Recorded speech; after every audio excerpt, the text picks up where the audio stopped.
ನಗರದ ಎಸ್.ಆರ್. ನಾಗಪ್ಪ ಶೆಟ್ಟಿ ಸ್ಮಾರಕ ರಾಷ್ಟ್ರೀಯ ಅನ್ವಯಿಕ ವಿಜ್ಞಾನ ಕಾಲೇಜಿನಲ್ಲಿ ಜಿಲ್ಲಾ ಪೊಲೀಸ್ ಇಲಾಖೆ ಹಾಗೂ ಕೋಟೆ ಪೊಲೀಸ್ ಠಾಣೆ ಸಂಯುಕ್ತಾಶ್ರಯದಲ್ಲಿ ಕಾಲೇಜಿನ ಸಭಾಂಗಣದಲ್ಲಿ ಅಪರಾಧ ತಡೆ ಮಾಸಾಚರಣೆ ಹಾಗೂ ಕಾನೂನು ಅರಿವು ಕಾರ್ಯಾಗಾರ ಏರ್ಪಡಿಸಲಾಗಿತ್ತು. ಕಾರ್ಯಕ್ರಮವನ್ನು ಹೆಚ್ಚುವರಿ ಪೊಲೀಸ್ ವರಿಷ್ಠಾಧಿಕಾರಿ ಅನಿಲ್ ಕುಮಾರ್ ಭೂಮರೆಡ್ಡಿ ಉದ್ಘಾಟಿಸಿ ಮಾತನಾಡಿದರು. ಕೋಟೆ ಪೊಲೀಸ್ ಠಾಣೆಯ ಸಬ್ ಇನ್ಸ್ಪೆಕ್ಟರ್ ಕುಮಾರ್ ಹಾಗೂ ಸಿಬ್ಬಂದಿ ರವಿಕುಮಾರ್ ಅವರು ಕರ್ನಾಟಕ ಸ್ಟೇಟ್ ಪೊಲೀಸ್ ಎಫ್ ಹಾಗೂ ವಿವಿಧ ಪ್ರಕರಣಗಳ ಕುರಿತು ಮಾಹಿತಿ ನೀಡಿದರು. 1ರಿಂದ 31ರವರೆಗೂ ನಾವು ಅಪರಾಧ ತಡೆ ಮಾಸಾಚರಣೆಯನ್ನ ಕರ್ನಾಟಕ ರಾಜ್ಯಾದ್ಯಂತ ಆಚರಣೆ ಮಾಡ್ತೀವಿ ಅಂತ ನಿಮ್ಮ ತಲೆಯಲ್ಲಿ ಇಮಿಡಿಯೇಟ್ ಆಗಿ ಒಂದು ಪ್ರಶ್ನೆ ಬರಬೇಕು. ಯಾಕೆ ಸರ್ ಪೊಲೀಸ್ನವರಿಗೆ ಡಿಸೆಂಬರ್ 1ರಿಂದ 31 ಮಾತ್ರ ಅಪರಾಧ ತಡೆ ಮಾಸಾಚರಣೆ, ಇನ್ನು 11 ದಿನಗಳ ಕಾಲ ಅಪರಾಧಗಳು ಏನ್ ಬೇಕಾದ್ರೂ ಆಗ್ಲಿ ಅದರ ಆಚರಣೆನೂ ಇಲ್ಲ, ಅದನ್ನ ತಡೆಗಟ್ಟೋದು ಇಲ್ಲ, ಪತ್ತೆನೂ ಮಾಡೋದಿಲ್ಲ ಅಂತನ ಅನ್ನುವಂತ ಒಂದು ಪ್ರಶ್ನೆ ಬರಬೇಕು. ಸೊ ಅದು ಬಂದಿದ್ದಾದ್ರೆ ಸಂತೋಷ, ಬಂದಿಲ್ಲ ಅಂದ್ರೆ ಇನ್ಮೇಲೆ ಆದ್ರೂ ನಾನು ಹೇಳಿದ ಮೇಲೆ ಬರಬೇಕು. ಸೊ ಹಾಗಂತಲ್ಲ, ಯಾವುದೇ ಒಂದು ವಿಷಯ ನೀವು ತೆಗೆದುಕೊಳ್ಳಿ, ಅದು ಪೂರ್ತಿ ವರ್ಷ ಇಡೀ ನಾವು ಏನ್ ಮಾಡ್ಬೇಕಾದ್ದು ನಮ್ಮ ಆದ್ಯ ಕರ್ತವ್ಯ ಇದೆ ಪೊಲೀಸ್ ಇಲಾಖೆ ವತಿಯಿಂದ. ಪೊಲೀಸ್ ಇಲಾಖೆ ಯಾವಾಗ ಈ ಭೂಮಿ ಮೇಲೆ ಅಸ್ತಿತ್ವಕ್ಕೆ ಬಂತು ಅವಾಗಲಿಂದನೂ ಬಹಳ ಪ್ರಮುಖವಾಗಿ 2 ಕಾರ್ಯಗಳನ್ನ ಮಾಡ್ತಾ ಬಂದಿದೆ. ಒಂದು, ಕಾನೂನು ಸುವ್ಯವಸ್ಥೆಯನ್ನ ಸರಿಯಾಗಿ ನಿಭಾಯಿಸುವಂಥದ್ದು, ಮತ್ತೆ ಅಪರಾಧಗಳನ್ನ ತಡೆಗಟ್ಟುವಂಥದ್ದು. ಅಪರಾಧ ತಡೆಗಟ್ಟಕ್ಕೆ ಆಗದೇ ಇದ್ದ ಸಂದರ್ಭದಲ್ಲಿ ಆಗಿರ್ತಕ್ಕಂಥ ಅಪರಾಧಗಳ ಪತ್ತೆ ಮಾಡತಕ್ಕಂಥ ಕೆಲಸ ಕಾರ್ಯಗಳೇನಿದೆ ಇವು ಮೂಲಭೂತವಾಗಿ ಪೊಲೀಸ್ ಅಸ್ತಿತ್ವಕ್ಕೆ ಬಂದಾಗಿನಿಂದ ಈ ಮೂಲಭೂತ 2 ಕೆಲಸಗಳು ನಡೀತಾನೆ ಇದೆ.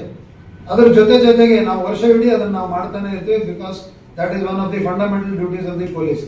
ಬಟ್ ಈ ತಿಂಗಳು ಡಿಸೆಂಬರ್ ಅಂತ್ಯಕ್ಕೆ ಅಂದ್ರೆ 1ರಿಂದ 31ರವರೆಗೂ ನಾವು ಅಪರಾಧ ತಡೆ ಮಾಸಾಚರಣೆ ಯಾಕೆ ಮಾಡ್ತೀವಿ ಅಂತಂದ್ರೆ, ಆ 1 ತಿಂಗಳುಗಳ ಕಾಲ ನಾವು ಸತತವಾಗಿ ಪ್ರತಿ ದಿವಸ day in and day out ಪ್ರತಿಯೊಂದು ಠಾಣಾ ವ್ಯಾಪ್ತಿಯಲ್ಲಿ, ಪ್ರತಿಯೊಂದು ಸರ್ಕಲ್ ವ್ಯಾಪ್ತಿಯಲ್ಲಿ, ಪ್ರತಿಯೊಂದು ಉಪವಿಭಾಗ ಎಲ್ಲಿ DSPಗಳು ಇರ್ತಾರೆ ಆ ವ್ಯಾಪ್ತಿಯಲ್ಲಿ ಅಥವಾ ಇಡೀ ಜಿಲ್ಲೆಯಲ್ಲಿ, ಅದೇ ರೀತಿ ಬೇರೆ ಬೇರೆ ಜಿಲ್ಲೆಗಳಲ್ಲಿ ನಾವು ಈ ಅಪರಾಧ ತಡೆ ಮಾಸಾಚರಣೆ ಅಂಗವಾಗಿ ಅನೇಕ ಕಾರ್ಯಕ್ರಮಗಳನ್ನ ಹಮ್ಮಿಕೊಂಡು ಪದೇ ಪದೇ ಆ ವಿಷಯ ಸ್ಟೂಡೆಂಟ್ಸ್ ಕಮ್ಯುನಿಟಿ ಇರ್ಬೋದು, ಈ ಸಮಾಜದಲ್ಲಿ ಇರ್ತಕ್ಕಂಥ ಬೇರೆ ಬೇರೆ ಸ್ತರದ ಜನರು, ಬಿಸ್ನೆಸ್ ಅಲ್ಲಿ ತಮ್ಮನ್ನು ತಾವು ಇನ್ವಾಲ್ವ್ ಮಾಡ್ಕೊಂಡಿರ್ಬೋದು, ಅಡ್ವೊಕೇಟ್ಸ್ ಇರ್ಬೋದು, ಇನ್ಯಾವುದೋ ಪ್ರೊಫೆಷನ್ ಅಲ್ಲಿ ಇರುವಂತವ್ರು ಇರ್ಬೋದು, ಅಥವಾ ಸಾಮಾನ್ಯ ಜನ ಇರ್ಬೋದು.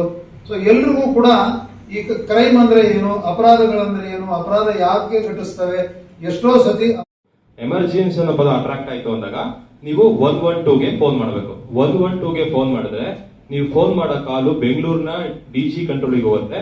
ಅಲ್ಲಿಂದ ನಿಮ್ಮ ಲೊಕೇಶನ್ ಮೇಲೆ ಡಿಸ್ಟ್ರಿಕ್ಟ್ ಕಂಟ್ರೋಲ್ ರೂಮಿಗೆ ಬಂದು ಡಿಸ್ಟ್ರಿಕ್ಟ್ ಕಂಟ್ರೋಲ್ ರೂಮಿಂದ ನಿಮ್ಮ ಲೊಕೇಶನ್ ಮೇಲೆ ಜುರಿಸ್ಡಿಕ್ಷನಲ್ ಪೊಲೀಸ್ ಸ್ಟೇಷನ್ಗೆ ಬರುತ್ತೆ. ಆಯ್ತಾ? ಒಂದ್ಸಲಿ ರಿಸೀವ್ ಆದಾಗ ವಿತಿನ್ 5 ಮಿನಿಟ್ಸ್ ಹೋಗ್ತಿದ್ದಾರ 5 ಮಿನಿಟ್ಸ್ 5 to 7 ಮಿನಿಟ್ಸ್ ಸಿಟಿ ಒಳಗಡೆ ಬರುತ್ತೆ. ನಿಮ್ಮ ಮನೆಗಳು ರೂರಲ್ ಬ್ಯಾಕ್ಗ್ರೌಂಡ್ ಇತ್ತು, ಈ ಕಡೆ ಮಿಳಗಟ್ಟ, ಈ ಕಡೆ ಹೊಳೆಬೇನಹಳ್ಳಿ ಈ ತರ ಇತ್ತು ಅಂದ್ರೆ ಆ ERSS ವೆಹಿಕಲ್ ಬರೋದಕ್ಕೆ 15 to 20 ಮಿನಿಟ್ಸ್ ಆಗುತ್ತೆ. ಇದು ಬಂದೇ ಬರ್ತಾರೆ. ಎಮರ್ಜೆನ್ಸಿ ಇದ್ದಾಗ ಮಾತ್ರ ನೀವು ಕರೀಬೇಕು. ನೆಕ್ಸ್ಟ್ ಇನ್ನೊಂದು ಮಾಹಿತಿ ಏನಪ್ಪಾ ಅಂದ್ರೆ, ನೀವು ಪ್ಲೇ ಸ್ಟೋರ್ ಹೋಗ್ಬಿಟ್ಟು KSP ಆಪ್ ಅಂತ, ಕರ್ನಾಟಕ ಸ್ಟೇಟ್ ಪೊಲೀಸ್ ಆಪ್ ಅಂತ ಪ್ರತಿಯೊಬ್ರು ಡೌನ್ಲೋಡ್ ಮಾಡ್ಕೊಳ್ಳಿ. ಇದರ ಯೂಸಸ್ ಏನಪ್ಪಾ ಅಂದ್ರೆ, ಈ ಕರ್ನಾಟಕದ ಎಲ್ಲಾ ಪೊಲೀಸ್ ಸ್ಟೇಷನ್ ನ ಎಲ್ಲಾ ಠಾಣಾಧಿಕಾರಿಗಳು SP ಇಂದ ಹಿಡಿದು ಸಬ್ ಇನ್ಸ್ಪೆಕ್ಟರ್ಸ್ ತನಕ ಮತ್ತೆ ಲೋಕಲ್ ಪೊಲೀಸ್ ಸ್ಟೇಷನ್ ತನಕ ಮೊಬೈಲ್ ನಂಬರ್ ಸಿಗುತ್ತೆ. ಆಮೇಲೆ ನಿಮ್ಮಲ್ಲಿ ಏನೋ ಒಂದು ಸಮಸ್ಯೆ ಆಗುತ್ತೆ, ಯಾವ ಪೊಲೀಸ್ ಸ್ಟೇಷನ್ಗೆ ಹೋಗಿ ಕಂಪ್ಲೇಂಟ್ ಕೊಡಬೇಕು ಅಂದ್ರೆ ನಿಮ್ಗೆ ಗೊತ್ತಾಗಲ್ಲ. ಸಪೋಸ್ ಇಲ್ಲಿ ಕಂಪ್ಲೇಂಟ್ ಆಗುತ್ತೆ, ಇಲ್ಲಿ 2 ಸ್ಟೇಷನ್ ಹತ್ರ ಬರುತ್ತೆ, ಒಂದು ಜಯನಗರ ಬರುತ್ತೆ, ಒಂದು ಕೋಟೆ ಬರುತ್ತೆ, ಈ ಕಡೆ ದೊಡ್ಡಪೇಟೆ ಬರುತ್ತೆ. ಇದು ಈ ನ್ಯಾಷನಲ್ ಕಾಲೇಜು ಯಾರಿಗೆ ಸೇರೋದು ನಿಮ್ಗೆ ಗೊತ್ತಾಗಲ್ಲ. ಸೊ KSP ಆಪ್ ಅಲ್ಲಿ ಜುರಿಸ್ಡಿಕ್ಷನಲ್ ಪೊಲೀಸ್ ಸ್ಟೇಷನ್ ಅಂತ ಒಂದು ಐಕಾನ್ ಇದೆ, ಅದನ್ನ ಟಚ್ ಮಾಡಿದಾಗ ನಿಮ್ಗೆ ಕರೆಕ್ಟ್ ಆಗಿ ತೋರಿಸುತ್ತೆ, ಲೊಕೇಶನ್ ತೋರಿಸುತ್ತೆ, ಕೋಟೆ ಪೊಲೀಸ್ ಸ್ಟೇಷನ್ ಬರುತ್ತೆ. ಸೊ ಅಲ್ಲಿಗೆ ಹೋಗ್ಬೋದು. This is one of the benefit of KSP app.